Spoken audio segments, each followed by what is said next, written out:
മുഖ്യമന്ത്രിയുടെ വിമർശനങ്ങൾക്ക് അതേ നാണയത്തിൽ മറുപടി നൽകാൻ ഒരുങ്ങുകയാണ് മുസ്ലിം ലീഗ്. മുഖ്യമന്ത്രിയുടെ വിമർശനം CPM-ന്റെ നയം മാറ്റത്തിന്റെ ഭാഗമെന്നാണ് വിലയിരുത്തൽ.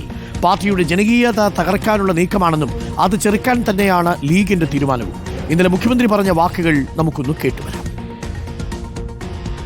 ബാബറി മസ്ജിദ് എന്നത് നമ്മുടെ രാജ്യത്തിൻ്റെ മതനിരപേക്ഷത ഒരു പ്രശ്നമായിരുന്നു. ആ മസ്ജിദാണ് തകർക്കപ്പെട്ടത്. അതിനുവേണ്ട സകല കാര്യങ്ങളും ചെയ്തു കൊടുത്ത കോൺഗ്രസിൻ്റെ കൂടെ ഈ കേരളത്തിൽ മന്ത്രിസഭയിൽ ഇരിക്കുകയായിരുന്നു അന്ന് ലീഗ്. പക്ഷേ ലീഗ് അപ്പോൾ കണ്ടത് ഏറ്റവും പ്രധാനം മന്ത്രിസ്ഥാനമാണ്. അധികാരം നിലനിർത്തുന്നതിന് വേണ്ടി കൂടുതൽ ചെയ്യാൻ പാടില്ലാത്ത നിലപാടിലേക്കല്ലേ അവർ മാറിപ്പോയിക്കൊണ്ടിരുന്നത്. ജമാഅത്തെ ഇസ്ലാമിയെയും SDPI-യെയും വലിയ തോതിൽ സഹകരിപ്പിക്കാൻ ലീഗ് തയ്യാറായിരുന്നില്ല. ഇപ്പോഴാണ് ആ നിലയിലേക്ക് മാറിയത്.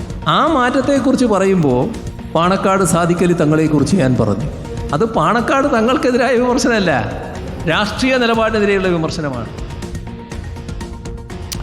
AK അഭിലാഷ് നമുക്കൊപ്പം ചേരുന്നു. AK അഭിലാഷ്, തുടർച്ചയായി ഈ പാണക്കാട് തങ്ങളെ രാഷ്ട്രീയമായി മുഖ്യമന്ത്രി വിമർശിച്ചത് വാർത്തയാകുന്ന സാഹചര്യത്തിൽ മുഖ്യമന്ത്രി ആ വാർത്തയിൽ തന്നെ നിൽക്കുകയാണ്, ആ പ്രതികരണത്തിൽ തന്നെ നിൽക്കുകയാണ്.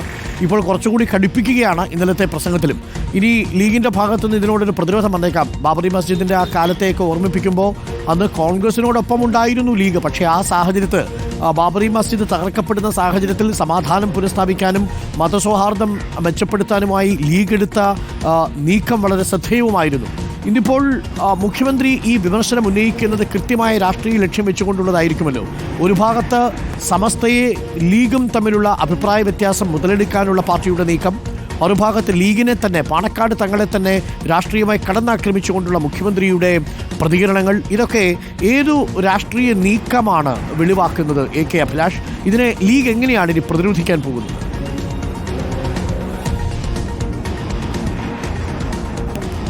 ഡോക്ടർ അരുൺ, ഇത് ഇന്നലെ മുഖ്യമന്ത്രിയുടെ ആ പ്രസംഗത്തിലെ ഭാഗങ്ങൾ പരിശോധിച്ചാൽ നമുക്ക് മനസ്സിലാക്കാൻ കഴിയും. കാരണം കഴിഞ്ഞ പാലക്കാട് തെരഞ്ഞെടുപ്പുമായി ബന്ധപ്പെട്ട് അദ്ദേഹം പാണക്കാട് തങ്ങൾക്കെതിരെ അതിരൂക്ഷമായ വിമർശനമായി ഉന്നയിച്ചിരുന്നെങ്കിൽ അതിൽ കുറേ കൂടി വ്യക്തത ഇന്ന് വരുത്തുന്നുണ്ട് എന്നതാണ്. അത് ഇന്നലെ നടത്തിയ പ്രസംഗത്തിൽ കുറേ കൂടി വ്യക്തത വരുന്നു. പാണക്കാട് തങ്ങളെ അല്ല താൻ വിമർശിച്ചത്, മുസ്ലിം ലീഗ് എടുത്തിരിക്കുന്ന തീരുമാനത്തിനെതിരെയാണ്, അല്ലെങ്കിൽ അവർ എടുത്തിരിക്കുന്ന നിലപാടുകൾക്കെതിരെയാണ് താൻ വിമർശിച്ചത് എന്നുള്ള കാര്യം കൂടിയാണ് അദ്ദേഹം പറയുന്നത്. ഇതിൽ പ്രധാനമായും പാണക്കാട് തങ്ങൾക്കെതിരെ ഡയറക്റ്റ് ആയിട്ടുള്ള ഒരു വിമർശനം വന്നു കഴിഞ്ഞാൽ അത് മുസ്ലിം സമുദായത്തെ ആകെ, അതായത് ഒരു രക്തസാക്ഷി പരിവേഷം പാണക്കാട് തങ്ങൾക്ക് ലഭിക്കുമെന്നുള്ള കാര്യം മുഖ്യമന്ത്രിക്ക് വ്യക്തമായി തന്നെ അറിയാം. അതുകൊണ്ട് തന്നെ പാണക്കാട് തങ്ങളെ മാറ്റി നിർത്തിക്കൊണ്ട് തന്നെ അദ്ദേഹത്തെ മുസ്ലിം ലീഗിൻ്റെ അധ്യക്ഷൻ എന്നുള്ള നിലയിൽ, അല്ലെങ്കിൽ രാഷ്ട്രീയമായുള്ള ഒരു നിലയിലാണ് താൻ വിമർശിച്ചത് എന്നുള്ള കാര്യത്തിൽ അദ്ദേഹം വ്യക്തത വരുത്താനാണ് ഇന്നലെ ശ്രമിച്ചത്. അതേസമയത്ത് ബാബറി മസ്ജിദ് വിഷയം, അതോടൊപ്പം തന്നെ തീവ്ര മതസംഘടനകളുമായി ചേർന്ന് മുസ്ലിം ലീഗ് നിൽക്കുന്ന ആ സാഹചര്യം, അത് കുറെ കൂടി ശക്തമായി ഉന്നയിക്കാൻ മുഖ്യമന്ത്രി തീരുമാനിച്ചിരിക്കുന്നു. കാരണം ബാബറി മസ്ജിദുമായി ബന്ധപ്പെട്ട വിഷയത്തിൽ അന്ന് മുസ്ലിം ലീഗ് സ്വീകരിച്ചിരുന്ന നിലപാട് എന്താണ്? അതായത് ഭരണത്തിൽ തുടരാൻ വേണ്ടിയാണ് ഈ ബാബറി മസ്ജിദ് തകർക്കാൻ സഹായം നൽകിയ കോൺഗ്രസിനൊപ്പം അവർ നിന്നത് എന്ന് തന്നെയാണ് ഇന്നലെ മുഖ്യമന്ത്രി വളരെ വ്യക്തമായി തന്നെ പറഞ്ഞിരിക്കുന്നത്. അതായത് അധികാരത്തിന് വേണ്ടിയും വോട്ടിന് വേണ്ടിയും എന്തും ചെയ്യാൻ മടിക്കാത്ത ഒരു നിലയിലേക്ക് മുസ്ലിം ലീഗ് മാറിയിരിക്കുന്നു. ഒരു പക്ഷേ അന്ന് ബാബറി മസ്ജിദ് തകർത്ത ആ നിലയിൽ നിന്ന് കുറെ കൂടി ലീഗ് മുന്നോട്ട് പോയിരിക്കുന്നു, ഇത്തരത്തിലുള്ള സഖ്യവുമായി മുന്നോട്ട് പോയിരിക്കുന്നു. അതായത് ഇന്നിപ്പോൾ SDPI-യെയും ജമാഅത്തെ ഇസ്ലാമിയെയും ഒരേ കൂട്ടത്തിൽ കൂട്ടാനുള്ള ഒരു ശ്രമം, ഒരു മഴവിൽ സഖ്യം പോലെ നിൽക്കാനുള്ള ശ്രമം മുസ്ലിം ലീഗിൻ്റെ ഭാഗത്തുണ്ടാവുന്നു എന്ന് തന്നെയാണ് CPM, അതായത് മുഖ്യമന്ത്രി പറഞ്ഞു വയ്ക്കുന്നത്. അതായത് മുസ്ലിം ലീഗിനെ സമുദായത്തിൽ നിന്ന് ഒറ്റപ്പെടുത്തി, അല്ലെങ്കിൽ ഒരു ഭിന്നത സമുദായത്തിനകത്തും അതോടൊപ്പം തന്നെ ന്യൂനപക്ഷ സമൂഹത്തിനകത്തും ഉണ്ടാക്കാനുള്ള ശ്രമം മുഖ്യമന്ത്രിയുടെ ഭാഗത്തും ഉണ്ടാവുന്നു എന്നുള്ള ശ്രദ്ധേയമായ കാര്യമാണ്. കാരണം മുസ്ലിം ലീഗുമായി നേരത്തെ ഉണ്ടായിരുന്ന ഒരു മധുവിധ കാലമൊക്കെ അവസാനിച്ചിരിക്കുന്നു. അതോടൊപ്പം തന്നെ മുസ്ലിം സമുദായത്തെ കൂടുതൽ അടുപ്പിച്ച് നിർത്താനുള്ള ശ്രമം മുഖ്യമന്ത്രിയുടെ ഭാഗത്തുണ്ടാകുമ്പോൾ തന്നെ ഭൂരിപക്ഷ സമുദായത്തിൽ നിന്നും തങ്ങൾക്ക് അനുകൂലമായ ഒരു നിലപാട്, അല്ലെങ്കിൽ നേരത്തെ തങ്ങളിൽ നിന്ന് വിട്ടുപോയ ആളുകളെ കൂടി ഭൂരിപക്ഷ സമുദായത്തിൽ നിന്ന് തങ്ങളിലേക്ക് അടുപ്പിക്കാനുള്ള നീക്കം കൂടിയാണ് ഈ മുഖ്യമന്ത്രിയുടെ ഈ പ്രസ്താവനയിൽ നിന്ന് നമുക്ക് കാണാൻ കഴിയുന്നത്. ഏതായാലും മുസ്ലിം ലീഗ് ഇതിലെ അപകടം മണക്കുന്നുണ്ട്. പ്രധാനമായും സമസ്ത ലീഗ് തർക്കം കൊടുമ്പിരിക്കൊണ്ടിരിക്കുന്ന ഒരു സാഹചര്യത്തിൽ ഈ ഔദ്യോഗിക പക്ഷത്തിന്റെ മുഖ്യമന്ത്രി മുൻനിർത്തിക്കൊണ്ട് ലീഗ് അവരുമായിട്ട് സഖ്യം ചെയ്യുന്നു, ലീഗ് വർഗീയ കക്ഷിയുമായി ബന്ധമുണ്ടാക്കുന്നു. അതുമായി ബന്ധപ്പെട്ട് സമസ്തയിലെ അഭിപ്രായ വ്യത്യാസം CPM ഒരു രാഷ്ട്രീയ ലാഭമായി കണക്കാക്കുകയും ചെയ്യുന്നു. അങ്ങനെയല്ലേ? തീർച്ചയായിട്ടും സമസ്തയ്ക്കുള്ള ഒരു പ്രധാനപ്പെട്ട വിഷയം മുസ്ലിം ലീഗുമായുള്ള വിഷയം എന്ന് പറയുന്നത് ഈ സലഫിസം, അതായത് ജമാഅത്തെ ഇസ്ലാമി അതോടൊപ്പം തന്നെ മുജാഹിദ് പ്രസ്ഥാനങ്ങളുമായി അവർ ഏറ്റവും കൂടുതൽ അടുത്തിടപഴകുന്ന ഒരു സാഹചര്യം അത് സമസ്തയെ സംബന്ധിച്ച് വലിയ തരത്തിൽ പ്രശ്നങ്ങൾ ഉണ്ടാക്കുന്ന ഒരു കാര്യം കൂടിയാണ്.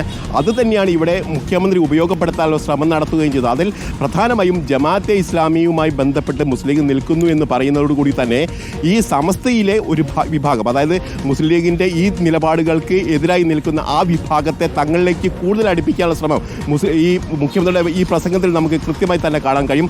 അത്തരമൊരു ഭിന്നത കൂടി ഉപയോഗപ്പെടുത്താൻ കഴിയും എന്നുള്ള കാര്യമാണ് മുഖ്യമന്ത്രി ശ്രമിക്കുന്നത്. ഏതായാലും കഴിഞ്ഞ തെരഞ്ഞെടുപ്പുകളിലൊക്കെ ന്യൂനപക്ഷ സമുദായം കുറെ കൂടി അകന്നു പോയിട്ടുണ്ട് എന്നുള്ള ഒരു വിലയിരുത്തൽ മുഖ്യമന്ത്രിക്കും അതോടൊപ്പം തന്നെ CPM-നും ഉണ്ട്.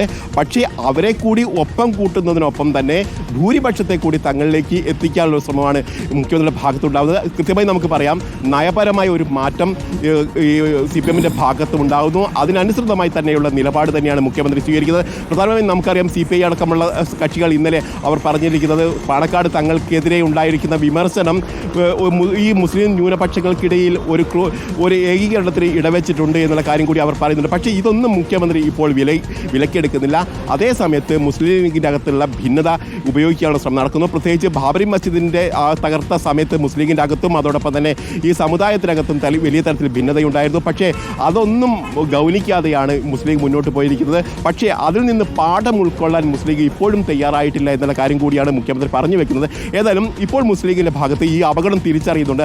അതുകൊണ്ട് തന്നെ മുസ്ലിം ലീഗ് ഈ മുഖ്യമന്ത്രിക്ക് കടുത്ത ഭാഷയിൽ തന്നെ മറുപടി നൽകാൻ പോകുന്നു എന്ന് തന്നെയാണ് നമുക്ക് മനസ്സിലാക്കാൻ കഴിയുന്നത്. ഒരു പക്ഷേ ഇന്ന് തന്നെ മുസ്ലിം ലീഗിൻ്റെ ഭാഗത്ത് അതിനൊരു മറുപടി, മുഖ്യമന്ത്രി ശക്തമായ ഭാഷയിലൊരു മറുപടി ഇന്ന് തന്നെ ഉണ്ടാവാനുള്ള സാധ്യതയാണ് നാം കാണുകയും ചെയ്യുന്നത്.